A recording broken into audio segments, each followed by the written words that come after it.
Do you ever feel like life is a whirlwind, days filled with endless tasks, yet no real progress? It's exhausting, like running on a treadmill, leaving you wondering, is this all there is? Most of us live reactively, chasing urgency and distractions, but the Stoics remind us that life's true measure isn't busyness, it's intention.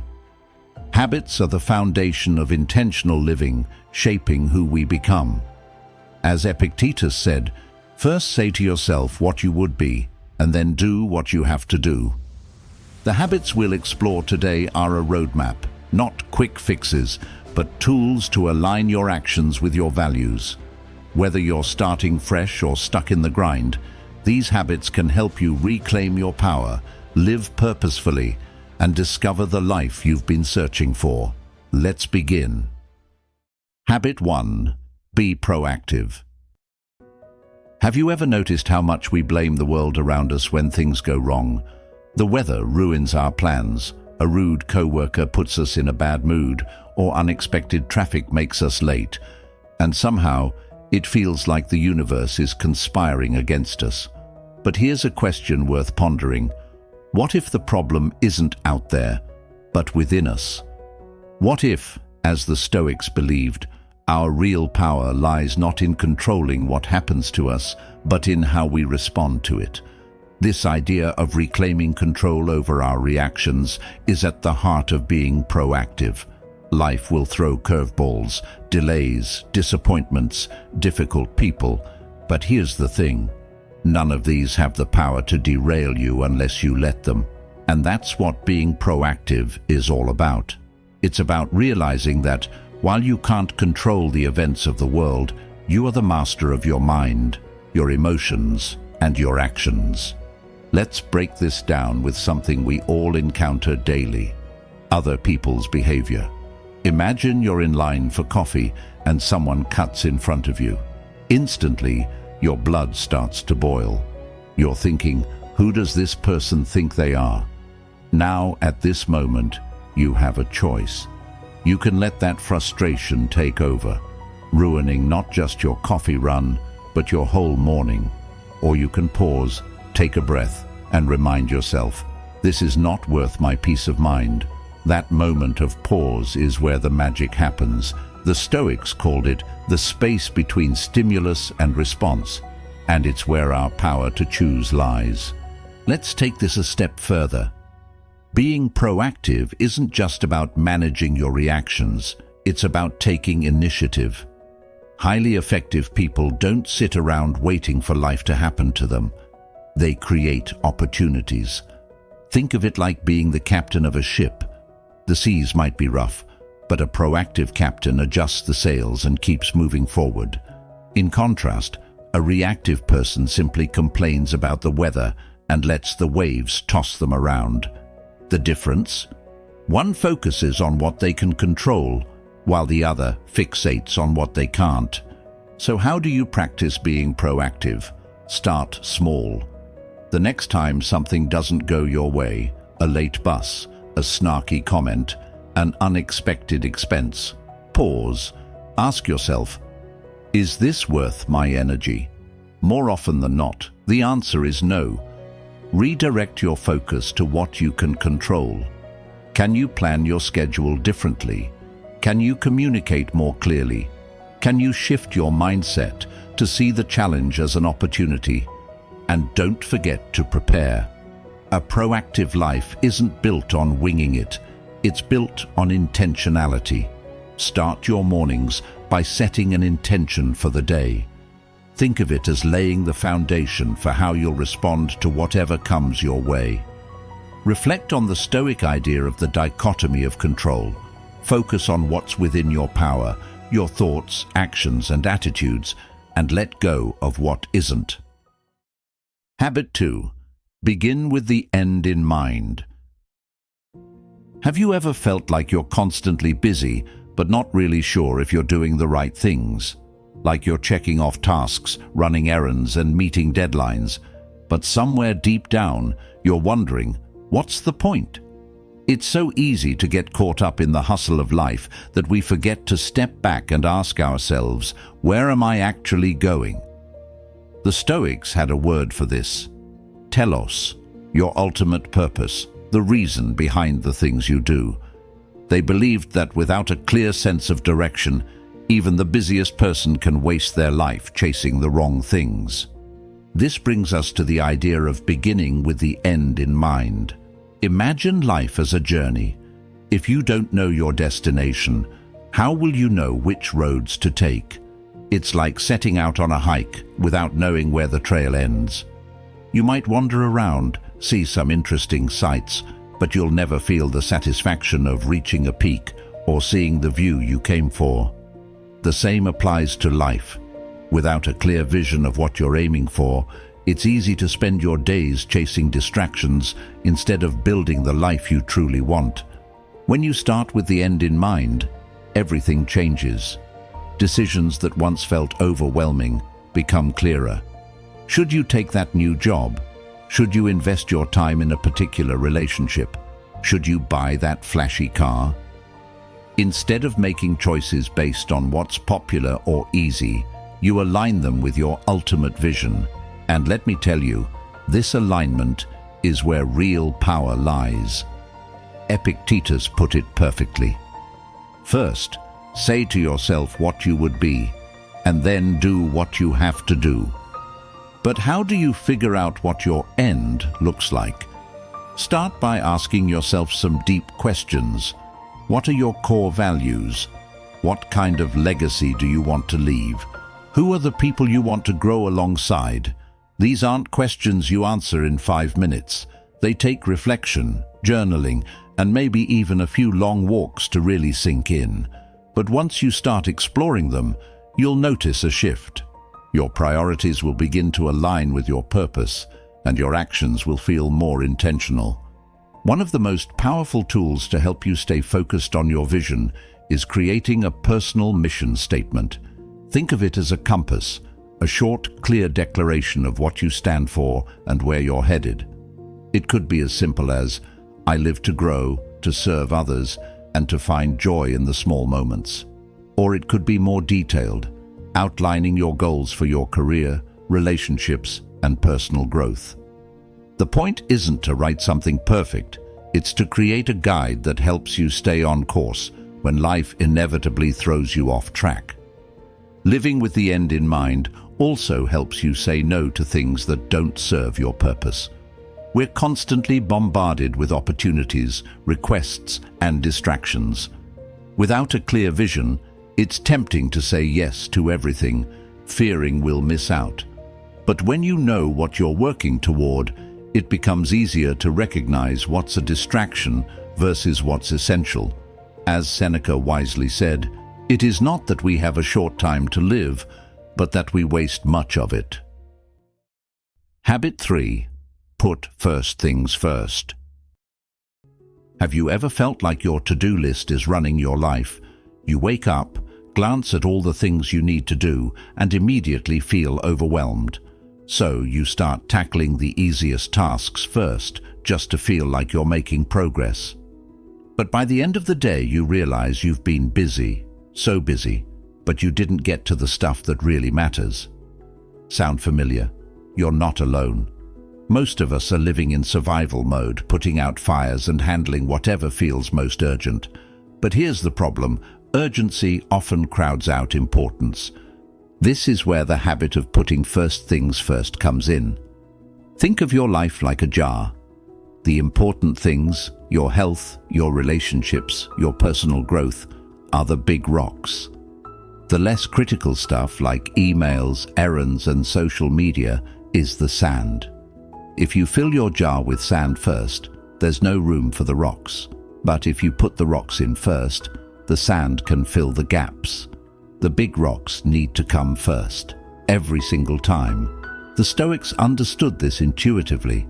Seneca said, "It is not that we have a short time to live, but that we waste much of it." So, how do you decide what your big rocks are? Start by identifying your priorities. What are the things that, if you focused on them, would bring the most value to your life. Maybe it's spending quality time with your family, working on a passion project, or taking care of your physical health. Once you know your priorities, the next step is protecting your time like it's sacred, because it is. No one else is going to prioritize your life for you. If you don't make time for what matters, the world will fill your days with distractions. Now, let's address the elephant in the room: distractions. We live in a world that thrives on them. Notifications, endless emails, and the temptation to scroll through social media can eat up hours before you even realize it.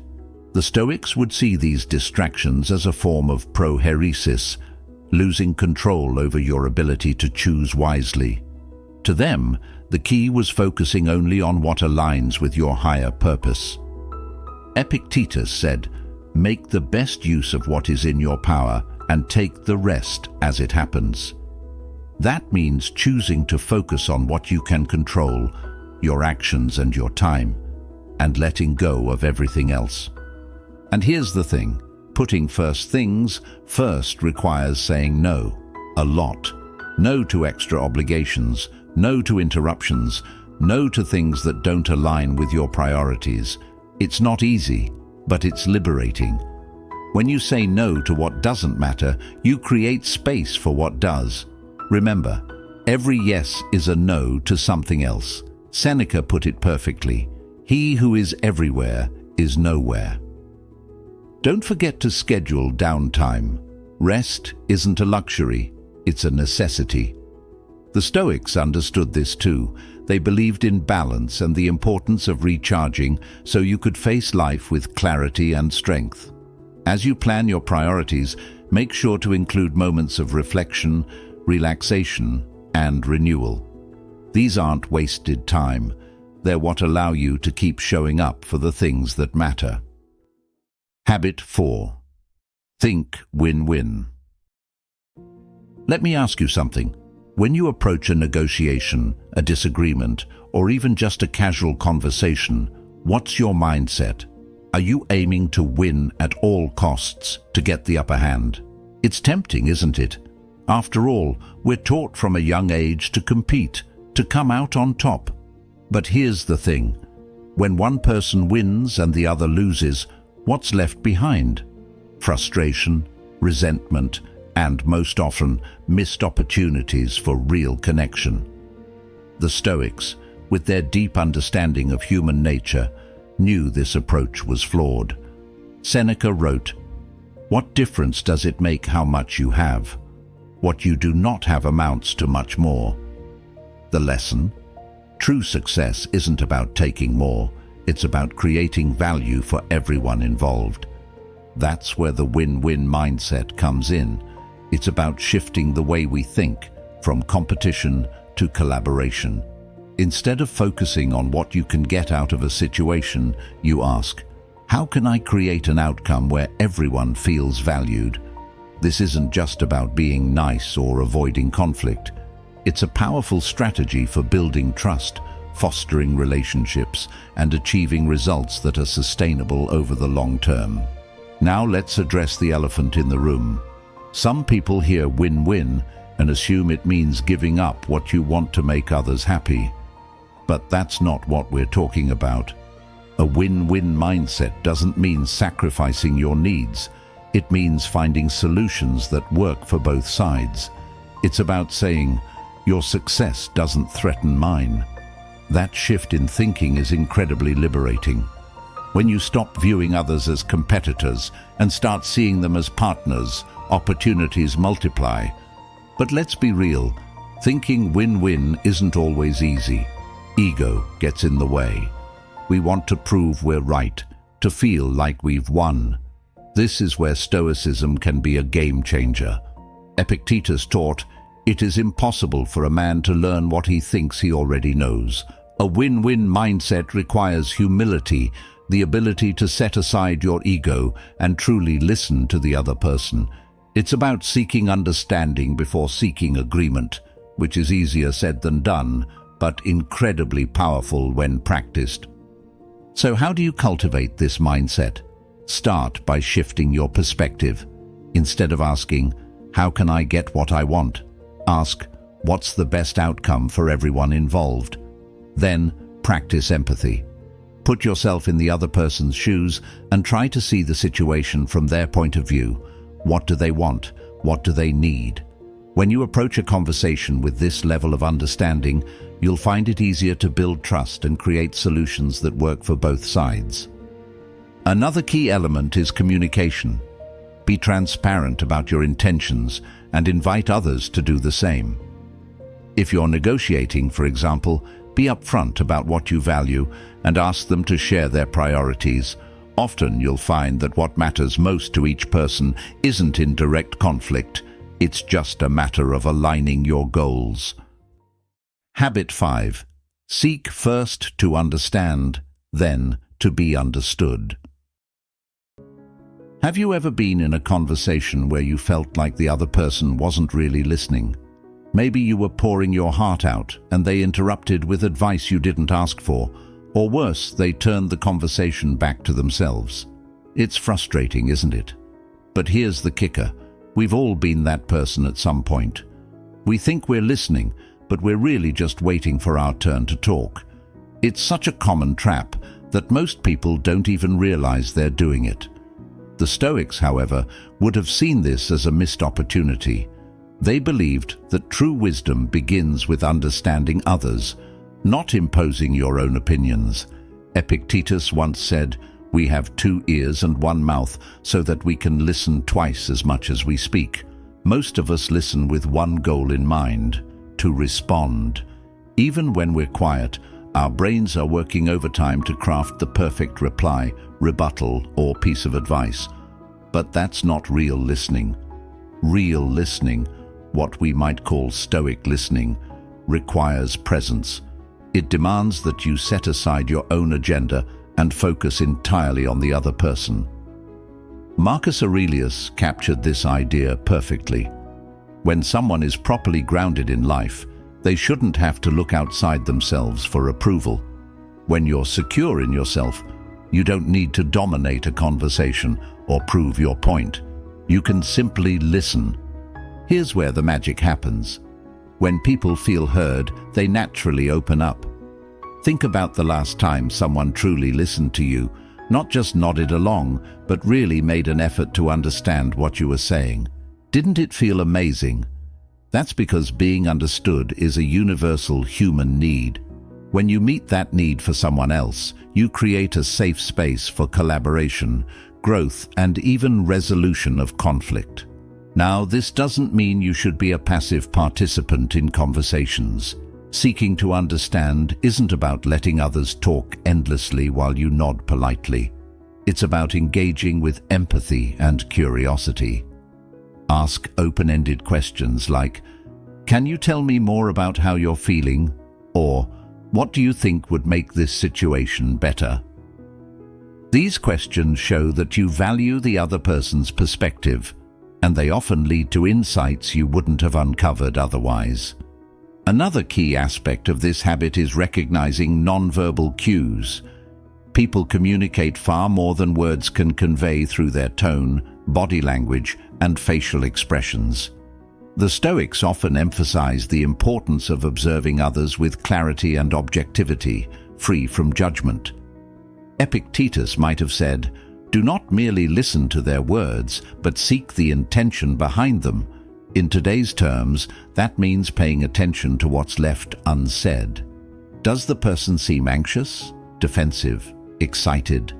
These clues can give you a deeper understanding of their state of mind, allowing you to respond with greater empathy. But what happens after you've truly understood someone? That's when it's your turn to speak, to be understood. And here's the good news. When you've taken the time to listen first, people are far more likely to listen to you in return. Your words carry more weight because they come from a place of mutual respect and understanding. It's not about winning the conversation. It's about reaching a place where both parties feel heard and valued. Habit 6. Build strength through unity. Have you ever noticed how some of the best things in life happen when people come together?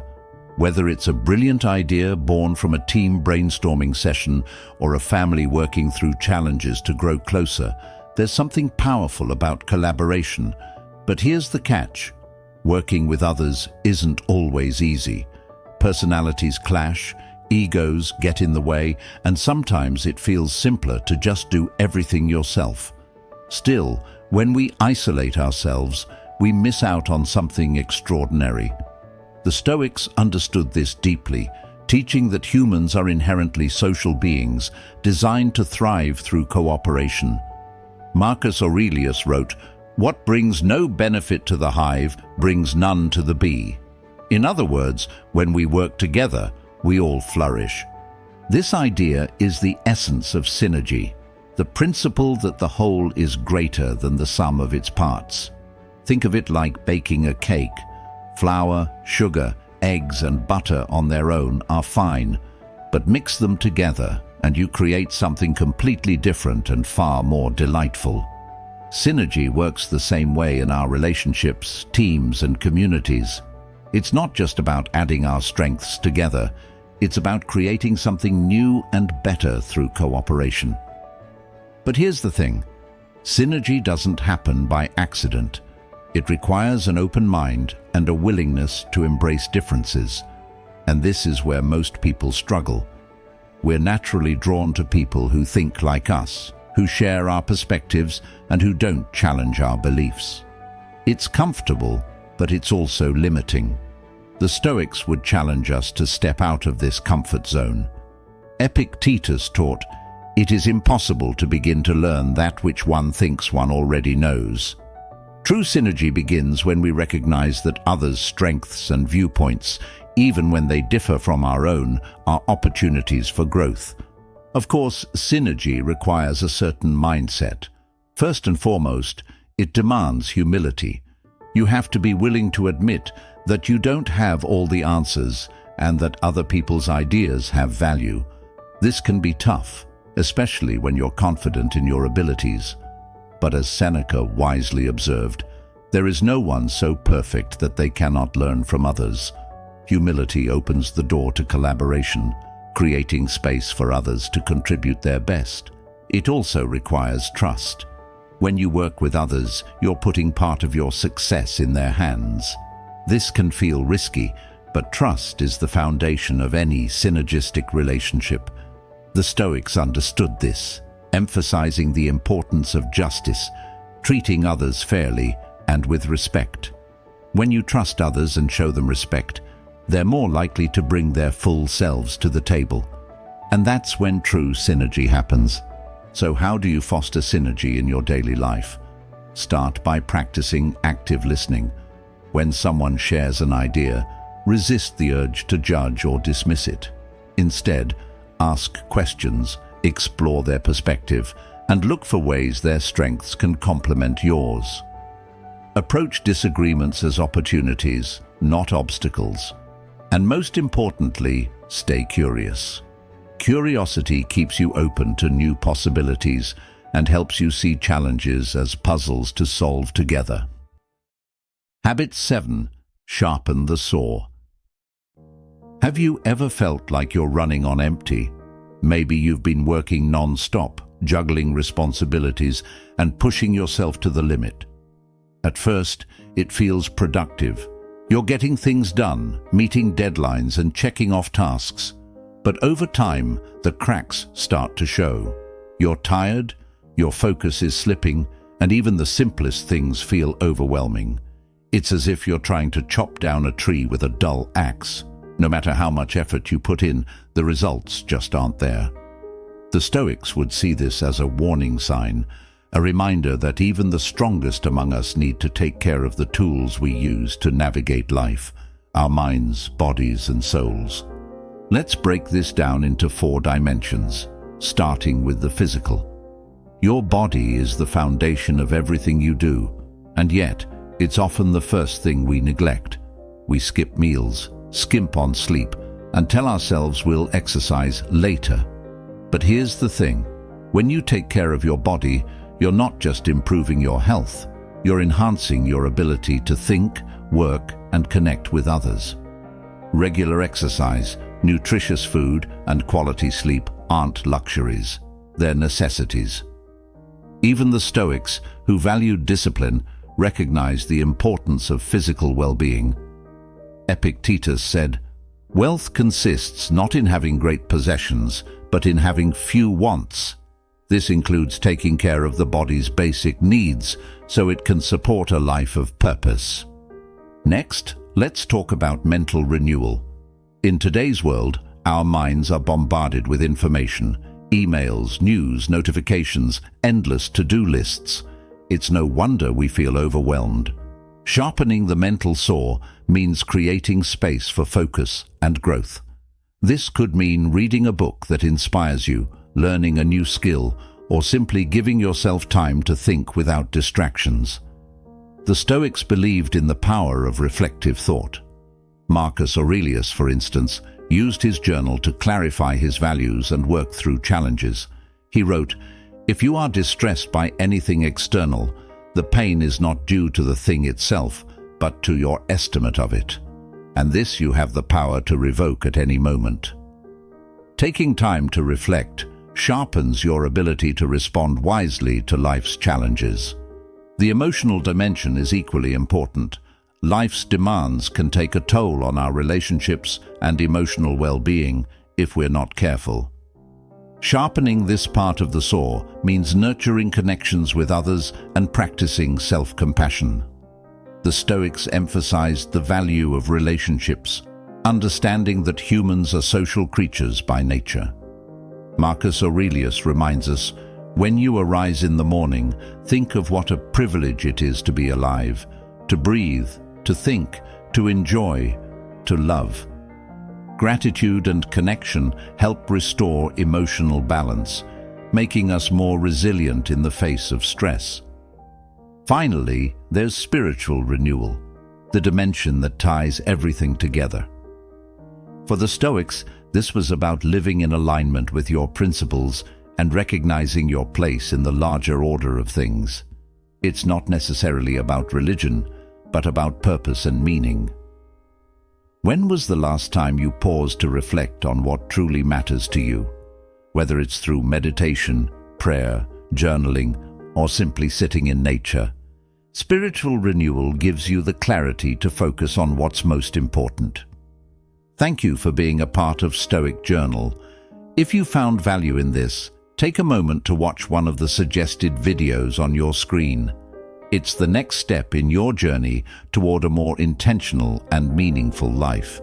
Remember, progress, not perfection. Thank you for watching, and I'll see you in the next one. Stay grounded and keep growing.